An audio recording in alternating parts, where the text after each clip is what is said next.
Pai, Mãe, me dê a sua mão. Boa noite a todos.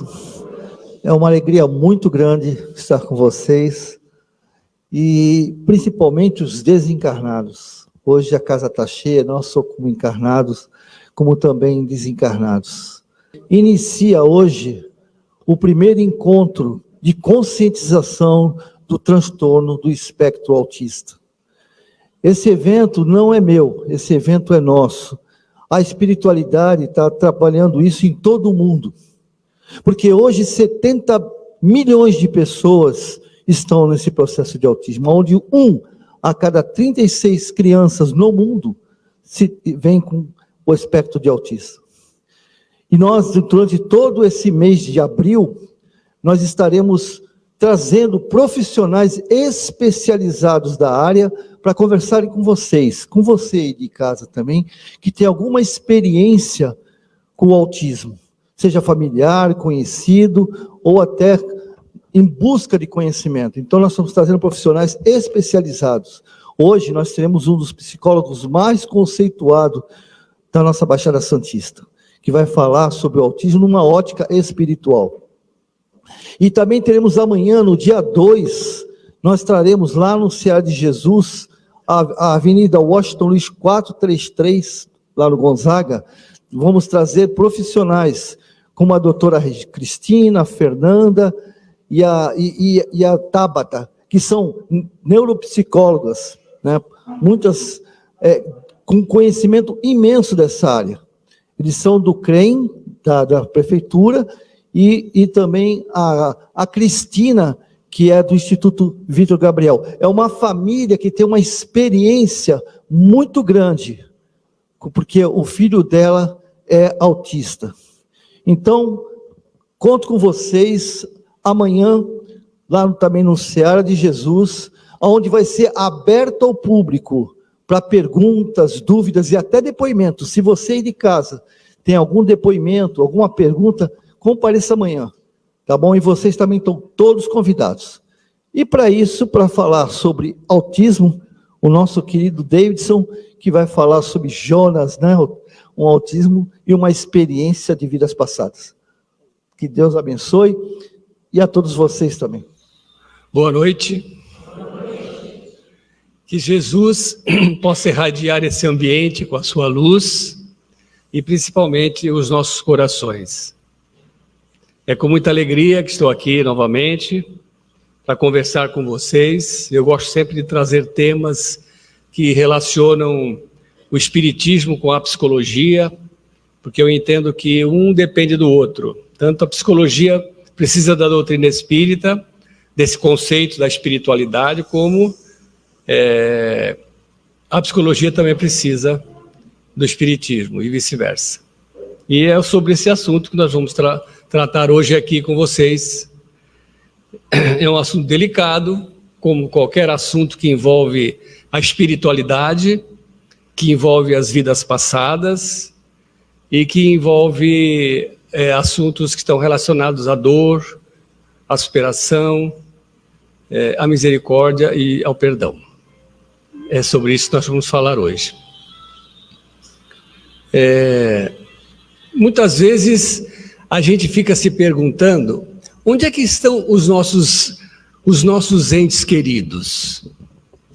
Por onde será que eles andam, né? A gente às vezes tem muitos entes queridos que já partiram antes de nós, que estão na espiritualidade, e a gente fica curioso, eu mesmo fico, né? Curioso para saber o que eles estão fazendo, né, agora, nesse momento. Né? O que eles estão pensando? Será que eles estão com saudades da gente? Como a gente tem saudade deles? Será que eles vêm nos visitar? Seria muito bom se a gente pudesse fazer uma ligação telefônica, né? Usar um celular aí, um celular astral, né? E ligar para os nossos parentes e falar: e aí, tudo bem por aí? E como é que você está? O que você está fazendo? Já está trabalhando? Né? Eu me lembro que no ano de 1975, há quase 50 anos atrás, né? O Chico Xavier, ele esteve em Santos para uma tarde de autógrafos. E essa tarde de autógrafos aconteceu naquele clube ali na ponta da praia, que se chama Rebouças. E o Chico, quando veio para esse evento, ele ficou hospedado na casa de um companheiro nosso, que na época ele era o presidente da UMES.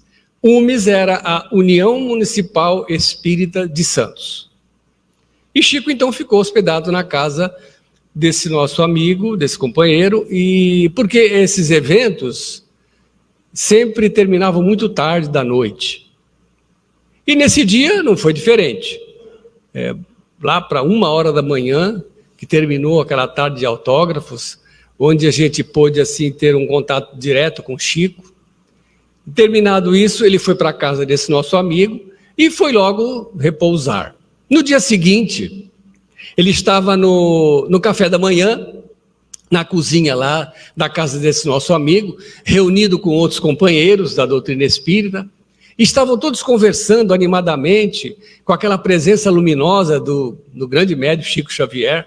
Imagino como eles deviam estar felizes, né? Contentes de poder estar tomando um café da manhã com Chico Xavier.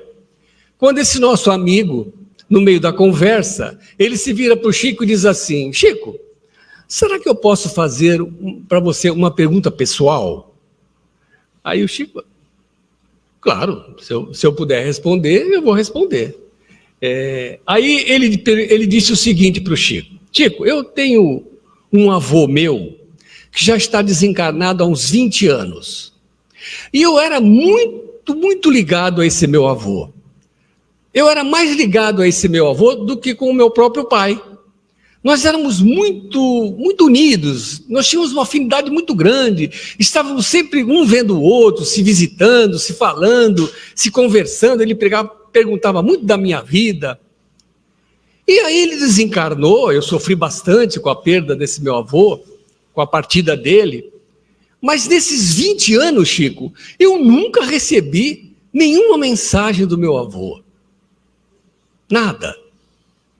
E olha que eu frequento uma casa espírita, eu participo de um grupo mediúnico e nunca recebi uma palavra, um boa noite, uma psicografia, uma informação, nunca recebi. Aí eu fico perguntando às vezes para mim, será que o meu avô se esqueceu de mim? Será que ele não se lembra mais de mim? Será que ele não se importa mais comigo, né? Aí nesse momento...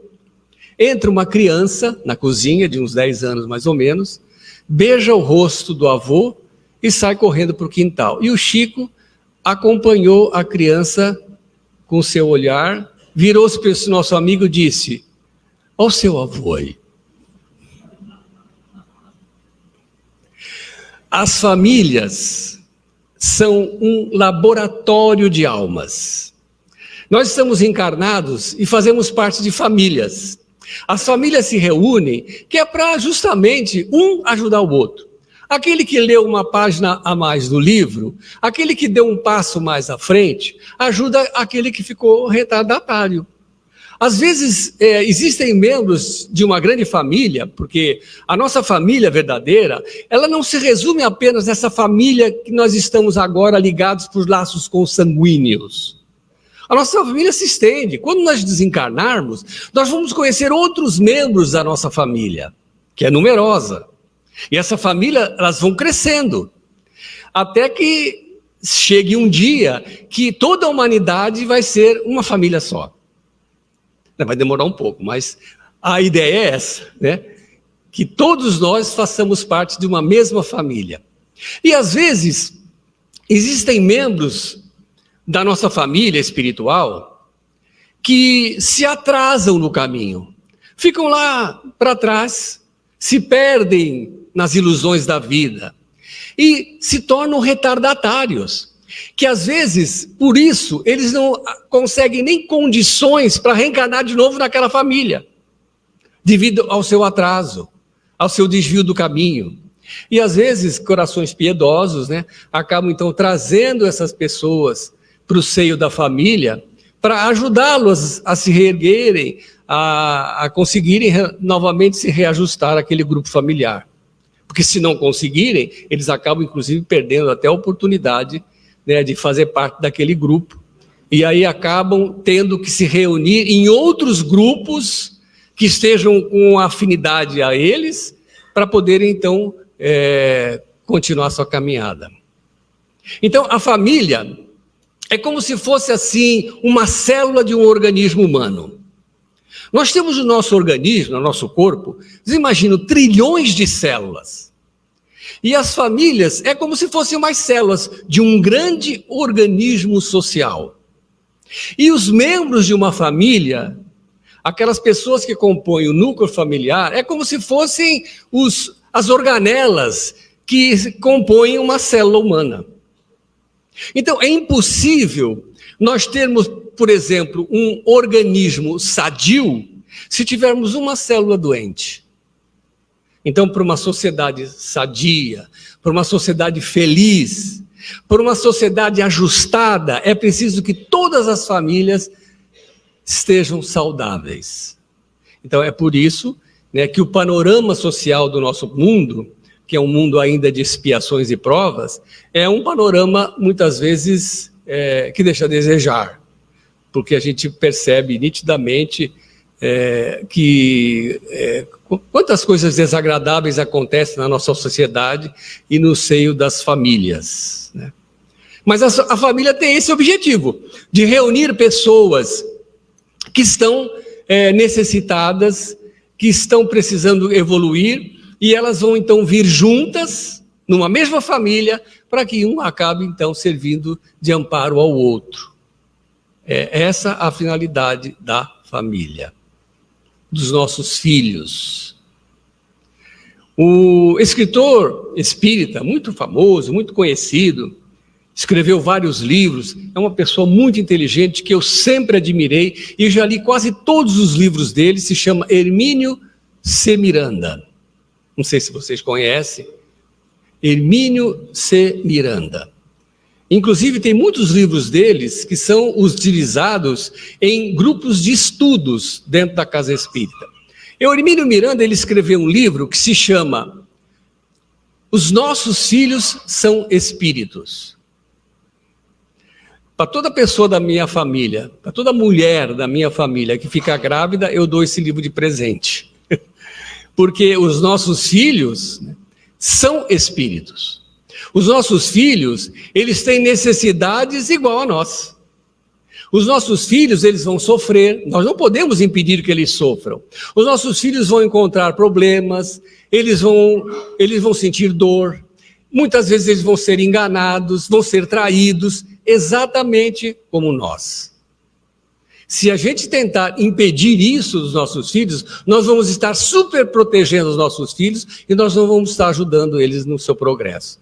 Então, o Hermínio Miranda, ele diz assim, que os nossos filhos são como se fosse uma flecha e nós somos o arco.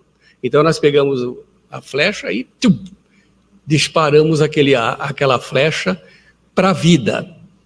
E ele fala o seguinte: nós não sabemos quem são aquelas pessoas que estão reencarnadas na nossa casa, como nossos filhos. Nós não sabemos as suas motivações, dos seus interesses, das suas dificuldades, dos seus projetos de vida, da sua programação reencarnatória. Nós não sabemos. Não sabemos nem a nossa. Mas com certeza, dizia Hermínio Miranda, com certeza é alguém que está buscando ajuda na difícil tarefa de viver. E dentro das famílias, né, nós vamos encontrar muitos problemas.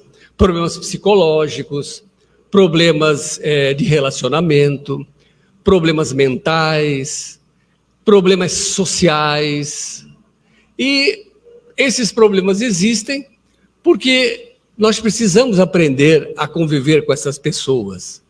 Porque nós precisamos aprender a ser menos egoísta, nós precisamos aprender a perdoar, nós precisamos aprender a ser menos orgulhoso, a ter mais paciência e ser mais tolerante. E o que nós vamos falar hoje aqui é sobre o autismo. Muitas famílias hoje no Brasil enfrentam, né, dificuldades por receberem em seu seio familiar espíritos que apresentam esse traço de personalidade autista. No Brasil, só para vocês terem uma ideia, são mais de 2 milhões de pessoas diagnosticadas com autismo, fora aquelas que ainda não foram diagnosticadas. No Brasil são mais de 70 milhões, como falou lá o Newton. Em cada 5 pessoas autistas, uma é mulher. Ou seja, a maioria dos autistas são homens. E é uma dificuldade nós termos que lidar e enfrentar os anseios, as expectativas, né? E os problemas que esses relacionamentos com pessoas com essas deficiências e outras mais trazem. Existem mais crianças autistas no Brasil do que crianças com AIDS, crianças com síndrome de Down, crianças com outras deficiências psicológicas e mentais. E aparentemente dá a impressão que o número de autistas está crescendo ultimamente. Mas não. É que hoje em dia se fala muito sobre essa temática, se diagnostica muito mais sobre o autismo e acaba então revelando, né, muitos aspectos relacionados a esse espectro autista. Eu mesmo tenho uma paciente que começou a terapia comigo recentemente, ela tem 56 anos, ela é casada, tem 3 filhas e é uma professora aposentada. E alguns anos atrás, ela recebeu o diagnóstico de autismo. Então, a situação não é tão desesperadora assim. Então, é sobre esse assunto que nós vamos conversar hoje. Muito bem. A primeira vez que foi se falado sobre esse autismo, sobre o diagnóstico de autismo, foi no ano de 1908. Existia um psiquiatra americano chamado Bloyer, e aí ele começou a observar em alguns pacientes esquizofrênicos uma dificuldade na interação social e uma dificuldade na comunicação funcional, na verbalização, na fala funcional. Mas foi somente em 1943 que um psiquiatra infantil austríaco, naturalizado americano, foi que diagnosticou pela primeira vez o autismo do ponto de vista clínico. E essa palavra autismo, ela surgiu de uma palavra grega que auto, que é óbvio, significa uma pessoa extremamente centrada em si mesmo, autocentrada, porque é uma das características do espectro autista. Existem 3 níveis que nós podemos categorizar, nós podemos dizer isso. Existem alguns pesquisadores que eles são contra essa categorização, mas nós podemos dividir, por exemplo, os autistas, mais ou menos assim, em 3 aspectos. Existe o autista de grau leve, o autista de grau moderado e o autista de grau severo. O autista de grau leve é aquele autista que não vai apresentar dificuldades na linguagem, não vai apresentar nenhuma deficiência intelectual, nenhum déficit intelectual, e às vezes ele pode apresentar assim uma alta habilidade intelectual. Então, pode ser que um autista de grau leve, ele seja uma pessoa assim, muito bem desenvolvida intelectualmente na área, por exemplo, na área da tecnologia, na área da informática, na área das ciências, da biologia. E o autista de grau moderado, como o autista de grau grave, severo, é aqueles que apresentam assim, dificuldades na interação social, na linguagem funcional, e podem apresentar, inclusive, graves deficiências intelectuais. Às vezes não, às vezes apresenta. O autismo, isso são informações assim, mais a título de curiosidade. Sempre explicando para vocês, primeiramente, o aspecto clínico, o aspecto científico, do ponto de vista da nossa ciência materialista. O autismo, ele tem um componente neurológico. Existe um gene que pode ser afetado e comprometer a produção de uma proteína, e essa proteína vai interferir no desenvolvimento do sistema nervoso, em algumas partes do sistema nervoso. Então, do ponto de vista da visão mecanicista, do ponto de vista da visão da ciência, da medicina tradicional, esses são os aspectos principais do autismo. Agora, por que uma criança nasce autista? Por que uma criança nasce com deficiência psicológica, com deficiência mental, com deficiência física?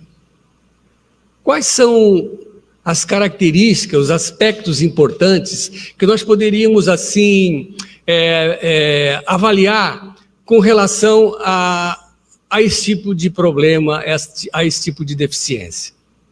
O que será que estaria por trás disso?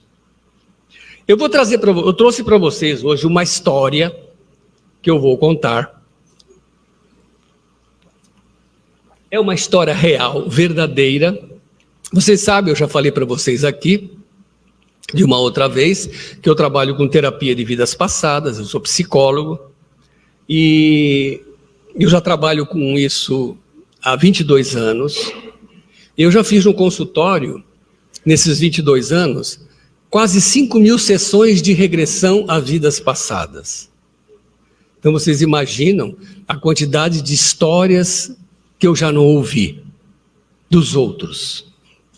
Então, são muitas histórias difíceis, muitas histórias trágicas, muitas histórias de amor, muitas histórias de sacrifício e de perdão.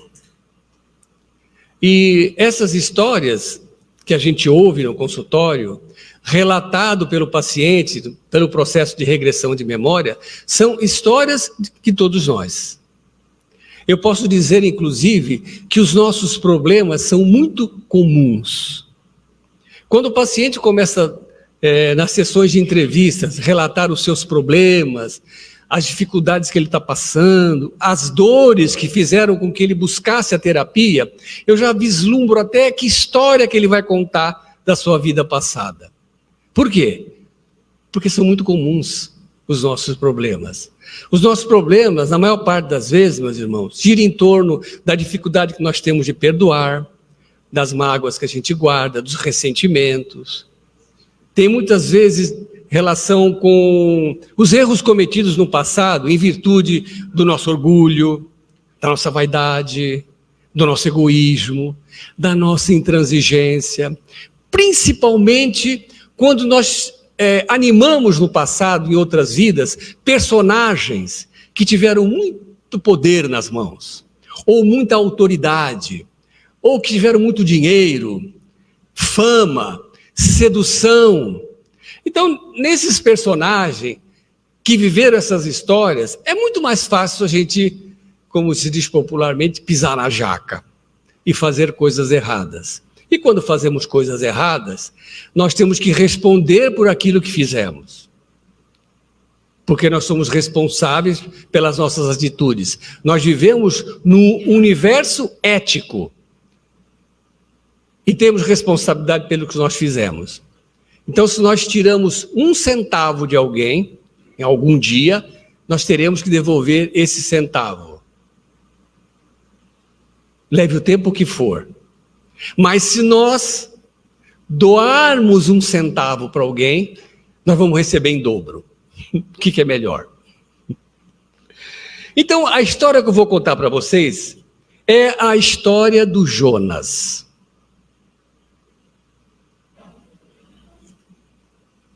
Há alguns anos atrás, uma paciente me procurou, de nome Raquel, e ela me procurou em virtude da exagerada ansiedade que ela sentia.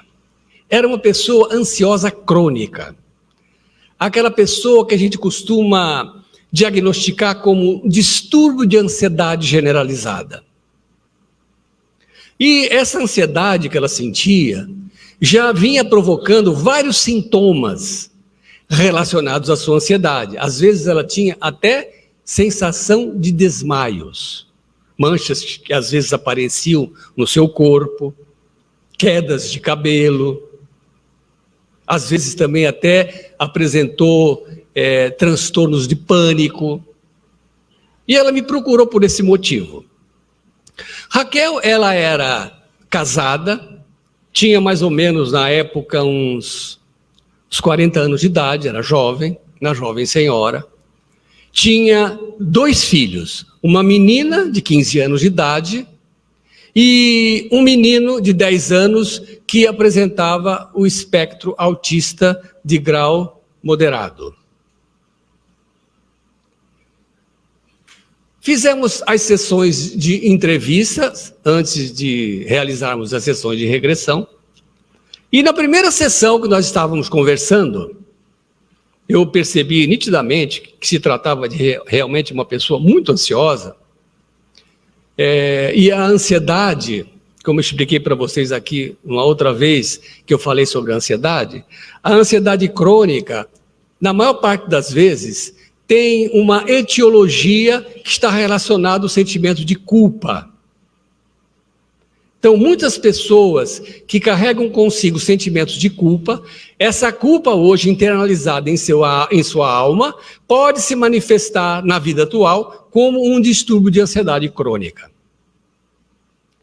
Mas essa culpa não é uma culpa de algo que eu fiz e me lembro. Porque é muito fácil, quando eu fiz algo de errado, né, eu me retratar com a pessoa. Me arrependo do que fiz, me sinto culpado, puxa, eu não devia ter feito isso, caramba. Vai lá e devolve o dinheiro que você pediu emprestado para ele. Devolve a furadeira que está com você já há um tempão. E você se retrata com a pessoa. E você se alivia daquela culpa, daquele arrependimento, daquela sensação de que você de fato fez algo errado. Porque o arrependimento, meus irmãos, é um sentimento bom. Porque o arrependimento implica em maturidade. O arrependimento é quando eu reconheço que eu fiz algo errado. Isso é o que eu fiz. Porque quando eu não me arrependo, eu estou sendo indiferente. E a indiferença é quando eu menosprezo a dor do outro.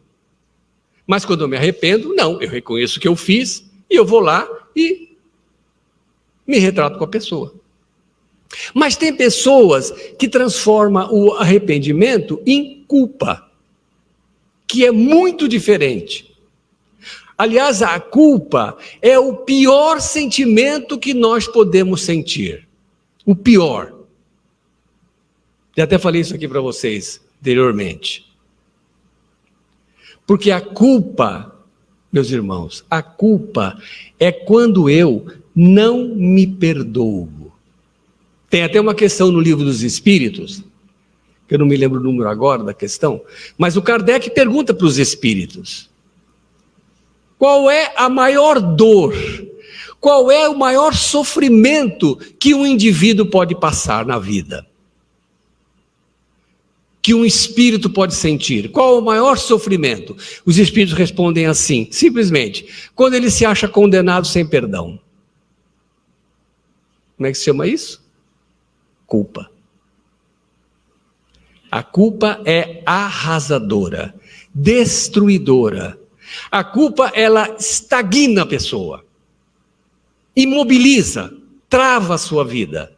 Ela não vai nem para frente nem para trás. Assim que é a culpa.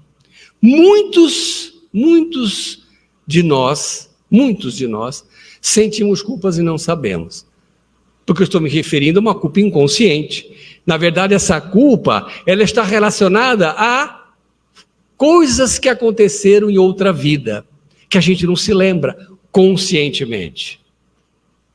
Mas a gente sabe, inconscientemente. O Espírito sabe o que fez. E para ele, aquilo que ele fez, não tem perdão.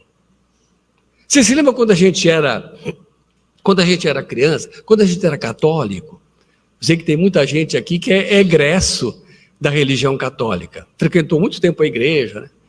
Você lembra quando a gente ia se confessar com o padre?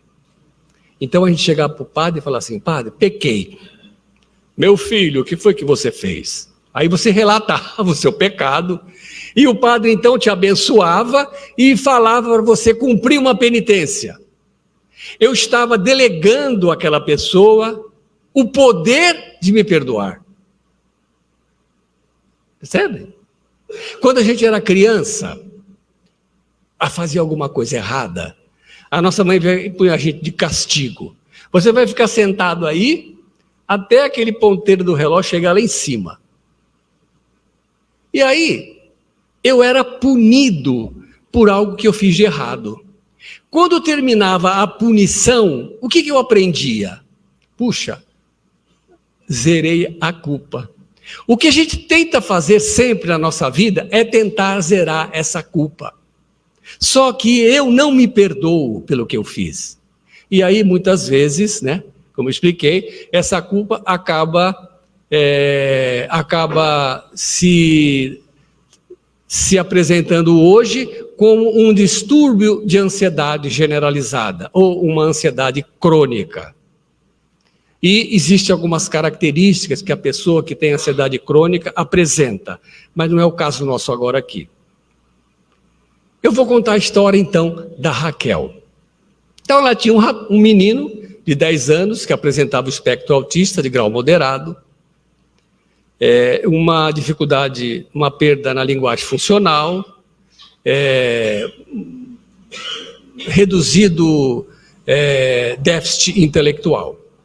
Mas ela não me procurou por isso, ela me procurou por causa da sua ansiedade, e nós conversamos bastante sobre aquilo. Eu expliquei que essa ansiedade muitas vezes estava relacionada a sentimentos de culpa, e que muito provavelmente disse para ela: quando nós formos fazer regressão de memórias, vidas passadas, você com certeza vai contar alguma história, né, que tem esse viés do sentimento de culpa.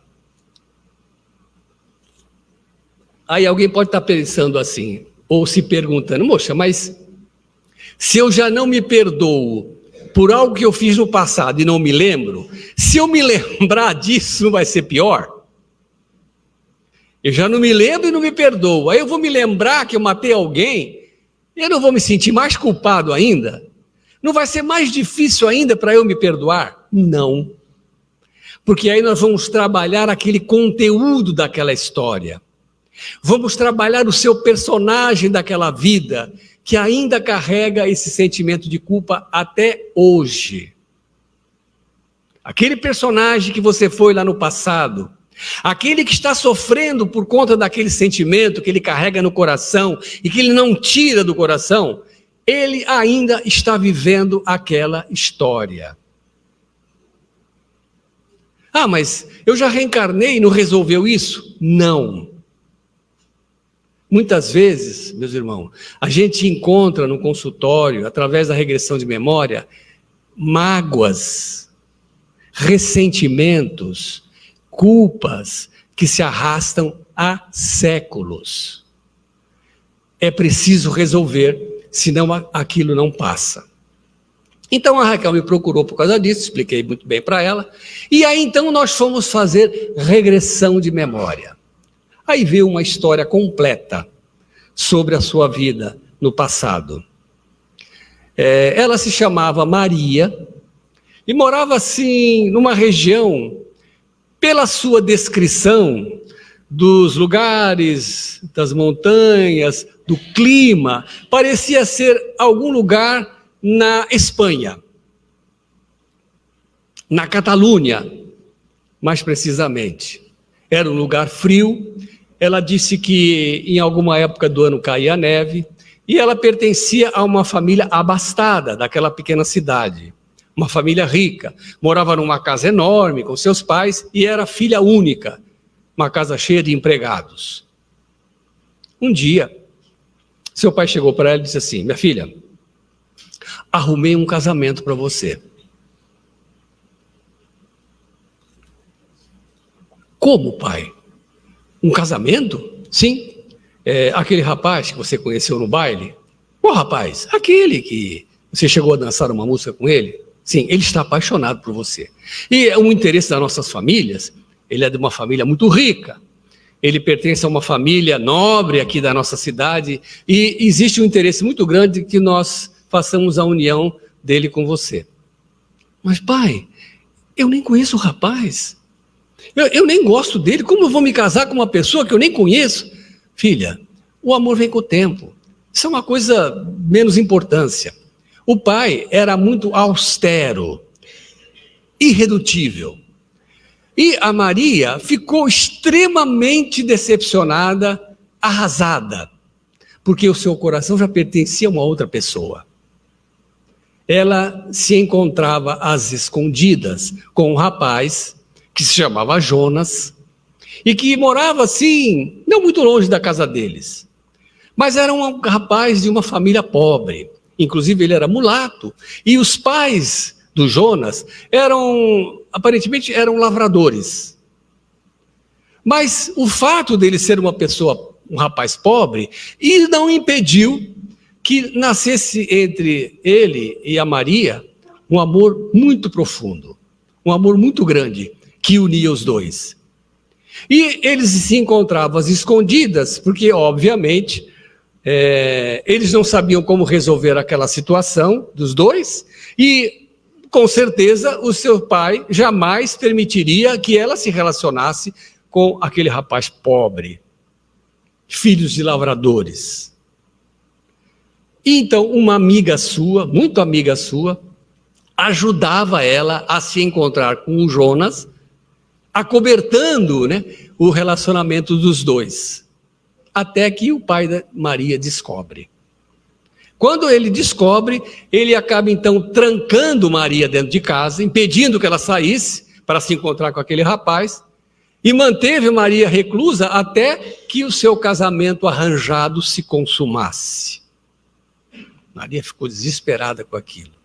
O Jonas, um rapaz sem muita instrução, um rapaz se sentindo envergonhado pela sua condição e não poder se relacionar com aquela moça de família rica, se sentindo extremamente frustrado, angustiado, se sentindo mal, acaba então, poucos meses depois, não conseguindo encontrar com a Maria, acaba dando cabo da própria vida, disparando uma arma contra a sua boca. O pai de Jonas, desesperado, porque tinha uma ligação muito forte com aquele filho, não conseguindo superar aquela situação da perda do filho naquelas condições, acaba morrendo de uma doença misteriosa. Passado algum tempo, a mãe de Jonas encontra-se com Maria numa feira da vila, e quando a vê, despeja sobre ela todo o seu ódio, o seu rancor, dizendo que ela era culpada por todo aquele sofrimento da sua família. Que ela era culpada pela morte do seu filho e do seu marido. Que eles eram uma família feliz até então. E quando ela apareceu na vida deles, ela destruiu a vida deles. Destruiu aquela família. Maria vai para casa chocada. Era uma jovem de 17 anos. O que ela entendia da vida? Ela começou a armazenar no seu coração um sentimento de culpa enorme. Uma tristeza profunda se abateu sobre aquela jovem. E o seu casamento se consumou com aquele rapaz que adorava Maria, mas que ela não sentia nada por ele. Alguns meses depois do seu casamento, ela contrai tuberculose e também perde a vida. Depois que ela desencarna, Maria passa por alguns tormentos, passa por algumas dificuldades em virtude até do desconhecer a realidade espiritual, mas depois de um certo tempo, ela é resgatada por um espírito e levada para uma colônia e se recuperar. Depois que ela está melhor, está bem, ela fica sabendo a situação que se encontra o seu amado Jonas, fica sabendo o lugar onde ele está, uma região sombria, uma região escura, uma região horrível, mas ela não tem autorização para vê-lo, devido às suas condições. 20 anos se passam, até que Jonas reúne condições de ser resgatado. Os espíritos amigos de Maria dizem para ela que eles não podiam retirá-lo ainda, que era preciso esperar o momento certo para recolhê-lo. E 20 anos depois, ele é recolhido, levado para uma colônia, lá mesmo no umbral, especializada em tratar espíritos com problemas mentais. Aí Maria tem autorização de ficar com ele e ajuda Jonas na sua recuperação. Mas em virtude do ato tresloucado que ele cometeu em tirar a sua própria vida, e pelo sentimento de culpa enorme que ele carregava no coração, pelo que ele havia feito com ele, e o que ele havia feito provocando a morte do seu próprio pai, ele não consegue, por conta disso, se recuperar plenamente. Então Maria resolve reencarnar. E ela reencarna, e hoje ela é a Raquel, a paciente que me procurou. Ela recebe primeiramente uma filha, que é a sua amiga, que ajudava ela a se encontrar com Jonas às escondidas do seu pai. E essa sua amiga, sentindo um pesar por ter percebido que, de certa forma, ela foi um pouco responsável por tudo aquilo que aconteceu, vem como sua filha para ajudá-la, né, na recuperação daquele espírito, o Jonas. Porque ela também gostava muito desse rapaz. Eram também amigos de muito tempo. Mais tarde, Maria recebe o seu filho atual, seu filho da vida atual, que renasce com problemas de autismo em grau moderado. O seu marido da vida atual é o mesmo marido daquela vida em que ela foi obrigada a se casar, e que aceita voltar com ela nessa vida, ser seu esposo e ajudar ela na recuperação do rapaz. Os pais do seu marido atual, os pais dele, são os pais do Jonas da outra vida. E quando o seu filho de hoje apresenta a sua pretendente, a Raquel, para os pais, quando os pais pela primeira vez entram em contato com aquele espírito, agora reencarnado como Raquel, sentem no coração renascer aquele sentimento de rancor, de ódio, que eles nutriam por aquela pessoa. Foi difícil o relacionamento com eles. Os pais do seu marido atual fizeram de tudo para impedir aquele casamento. Mas o rapaz era apaixonado por ela.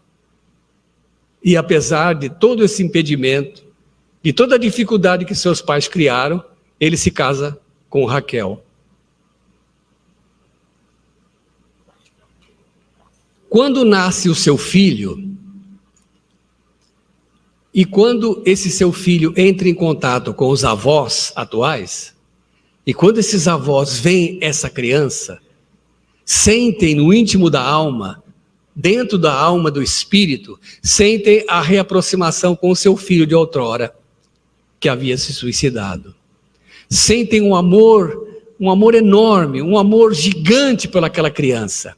E quando os sogros de hoje percebem o desvelo da Raquel em tratar o seu filho, o carinho, a atenção que ela dedica ao filho, eles acabam então se rendendo e acabam perdoando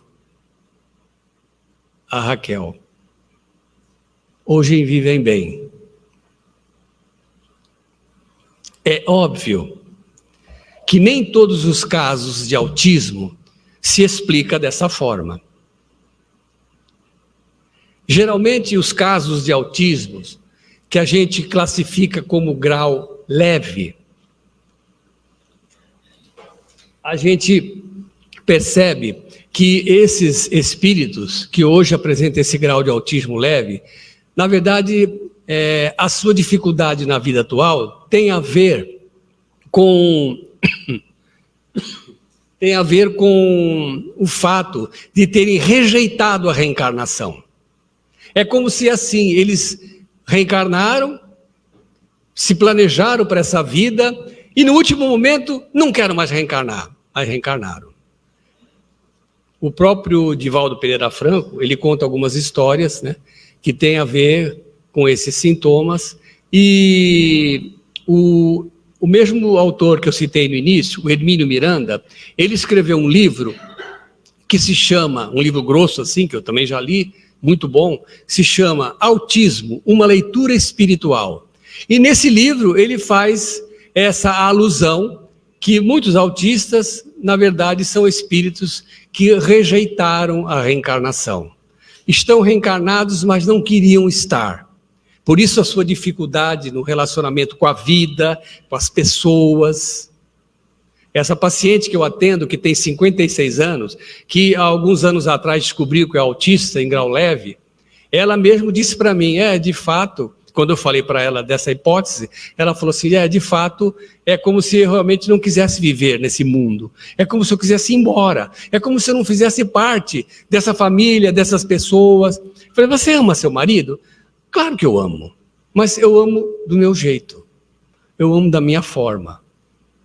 Percebem?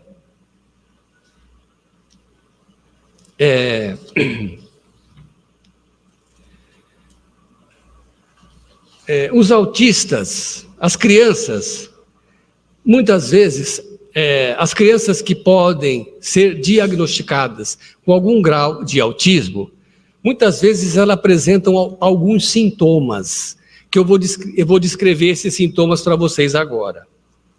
Elas podem apresentar, por exemplo, movimentos repetitivos com as mãos ou com o corpo.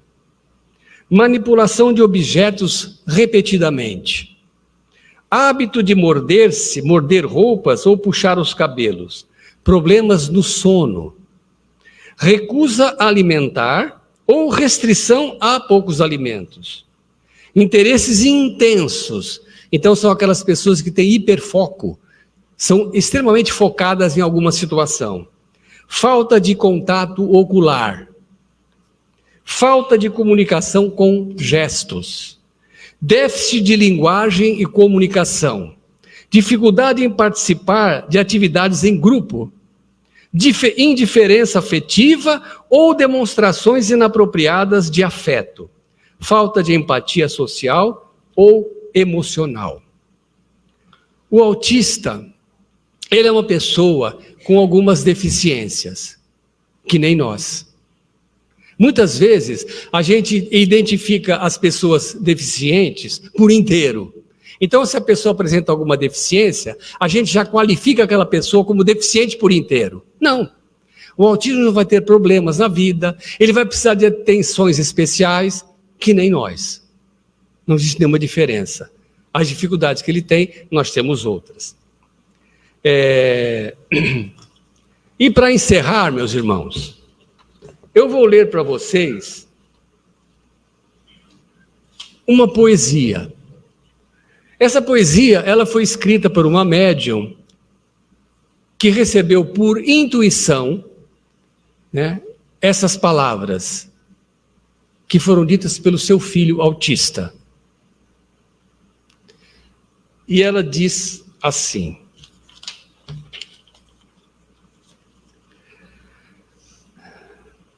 por favor, não queira me mudar.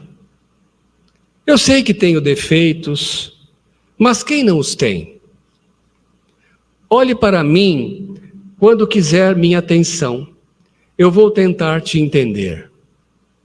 O que você fala pode ser grego, latim, pode ser outra língua, eu não entendo direito. Quando tudo fica embaçado e confuso, e parece até que saio de dentro de mim, eu sinto medo. Aí vou procurar aquilo que me acalma e que me dá segurança.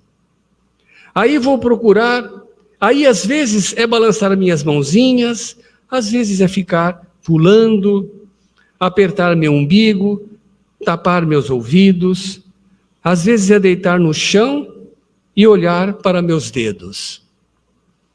Mas eu não sou maluco. Eu só estou fugindo do medo. E quando você acha que eu estou olhando para o nada, não é isso. Eu estou olhando para aqueles anjinhos cheios de luz e amor, voando bem alto e me dizendo que eu não estou só. Meus dias são lindos, cheios de coisas boas, gente boa querendo me ajudar. Eu sinto o amor delas, sinto o carinho. Mas na rua, algumas pessoas olham feio para mim, me acham bobo, burro, estranho ou só engraçado. Ficam sem graça, não sabem como me tratar. Eles me olham com os olhos da cara, mas você me olha com os olhos da alma. Desculpe se eu te deixo triste de vez em quando, não é por mal. Às vezes, quando eu quero muito uma coisa, eu não me controlo. Choro, grito, me jogo no chão e até bato. Você fica triste, eu sei, mas eu não consigo me controlar. Você até chora, mas tenha paciência comigo. Nessas horas, eu queria poder falar, pedir desculpas, mas as palavras não saem.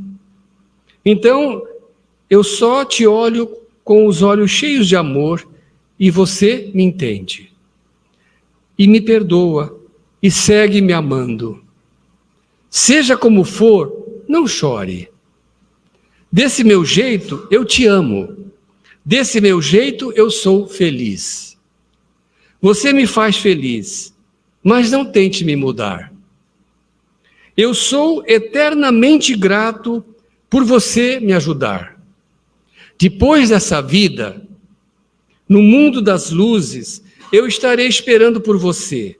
Aí poderemos conversar livremente e falar do amor que sentimos e o quanto somos importantes um para o outro. Obrigado por me receber e ter tanta paciência comigo. Meus irmãos, pela paciência que vocês também têm de me ouvir, muito obrigado.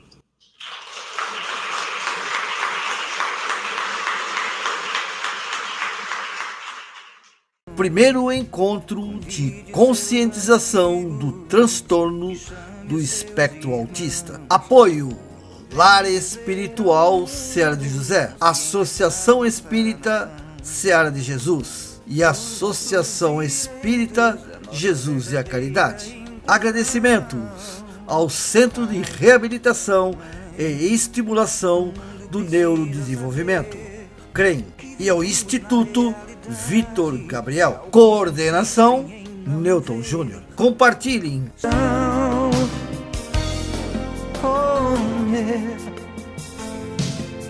De coração.